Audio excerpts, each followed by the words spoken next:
Bismillahirrahmanirrahim. Assalamualaikum warahmatullahi wabarakatuh. Salam konselor. Perkenalkan, nama saya Arina Stasabila Aturmudi. Saya berasal dari Prodi Bimbingan Penyuluhan Islam Fakultas Usuluddin Adab dan Dakwah Institut Agama Islam Negeri Ponorogo.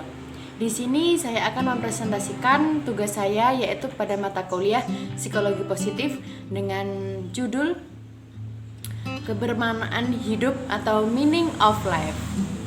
Tonton sampai habis ya. Nah, pasti teman-teman banyak yang bertanya, apa sih yang dimasukkan oleh kebermaknaan hidup atau meaning of life? Nah, di sini aku akan menjelaskan sedikit pemahaman saya, teman-teman, yaitu orang yang merasa di dalam keramaian adalah tanda bahwa ia itu sebenarnya sedang dalam kehidupan yang kurang bermakna. Nah, kenapa?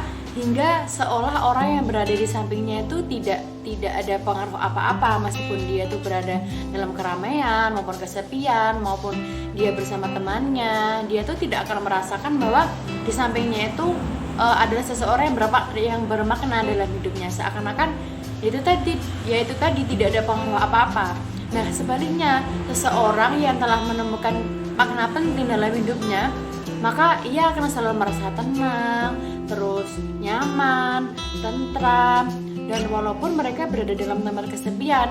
Jadi meskipun nih ya teman-teman, kita sendiri nih, semuanya kita sendiri dalam di sebuah taman yang rame.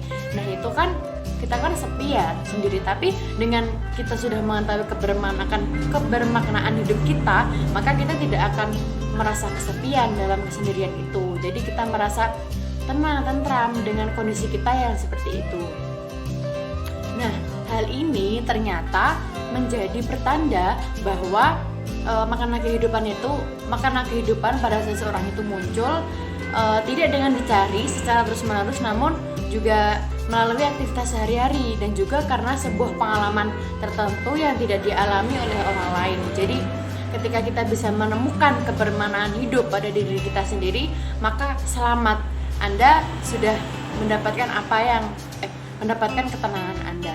Dan bagi kalian yang belum mendapatkan kebermaknaan hidup, itu jangan risau ya teman-teman, karena kita sama-sama berjuang untuk kehidupan kita masing-masing agar kita selalu mendapat apa yang kita tujukan dan selalu merasa optimis,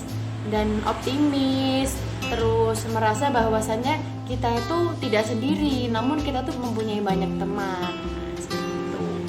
Nah, teman-teman, selanjutnya adalah the meaning of life. Ada 5 nih. Apa sih faktor the meaning of life? Yang pertama adalah pelajari lebih lanjut. Yang kedua adalah menjadi pribadi yang baik. Yang ketiga adalah menjadi diri sendiri. Yang keempat, bersenang-senang sekarang. Dan yang kelima, membebaskan diri dari rasa sakit. Nah, dari 5 poin tersebut tadi bisa kita ketahui bahwasanya ketika kita mendapatkan pengalaman ya teman-teman, kita harus mengolah pengalaman tersebut menjadi hal yang untuk memotivasi untuk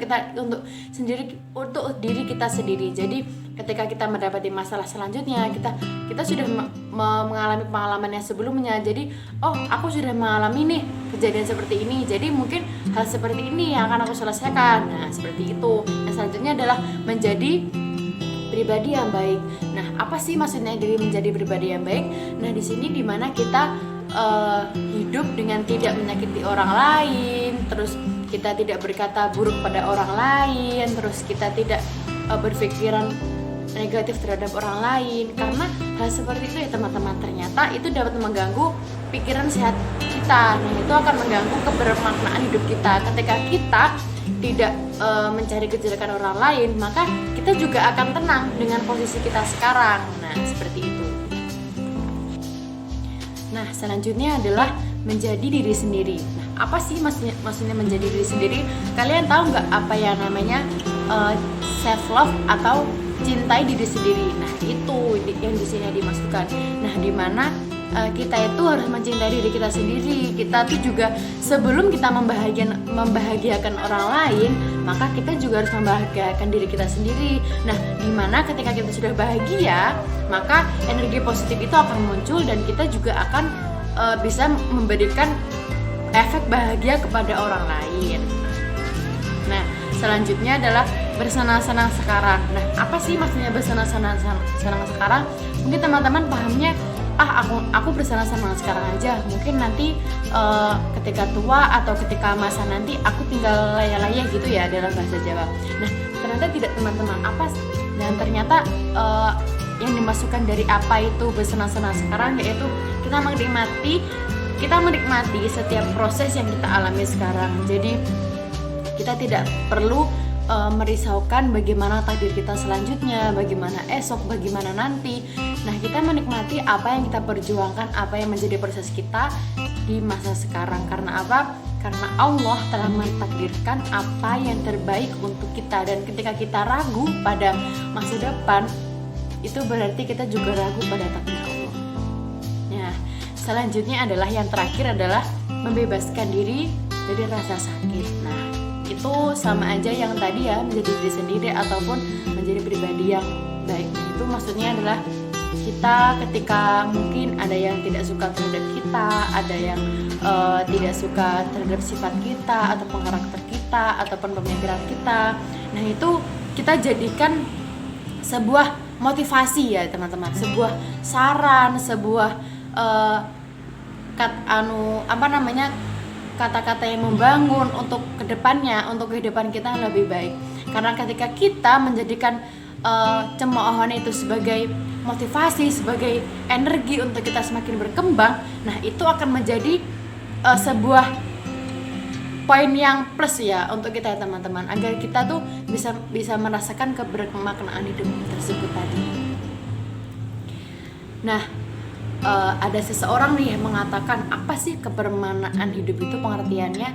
Nah, menurut Bustaman dijelaskan bahwasanya mengatakan bahwa orang yang menghayati hidupnya bermakna menunjukkan kehidupan yang penuh gairah dan optimis, terarah dan bertujuan dan mampu beradaptasi, terus luas dalam bergaul, terus juga pandai dalam tetap menjaga identitas diri, dan apabila dihadapkan pada suatu penderitaan, ia akan tabah dan menyadari bahwa ada hikmah dan dibalik penderitaan ini. Seperti yang saya katakan tadi, bahwasanya kita itu harus selalu optimis, selalu husnudzon terhadap orang ya, meskipun itu dilakukan dengan sepenuh hati, tapi itu akan berbuah manis ya teman-teman, ya seperti itu. Nah, mungkin cukup itu ya teman-teman yang dapat saya sampaikan. Maaf apabila ada kekurangan kata atau kesalahan kata, karena memang manusia juga tempatnya salah dan lupa. Nah, terima kasih ya teman-teman sudah menonton video saya. Nah, jangan lupa subscribe dan like video saya teman-teman. Cukup sekian dari saya. Tapi ada satu nih pesan dari saya ataupun motivasi, yaitu sebaik-baik manusia adalah yang bermanfaat bagi manusia lain. Nah, sekian dari saya, presentasi dari saya. Wallahumma fiqil aqomintori. Assalamualaikum warahmatullahi wabarakatuh. Salam konselor.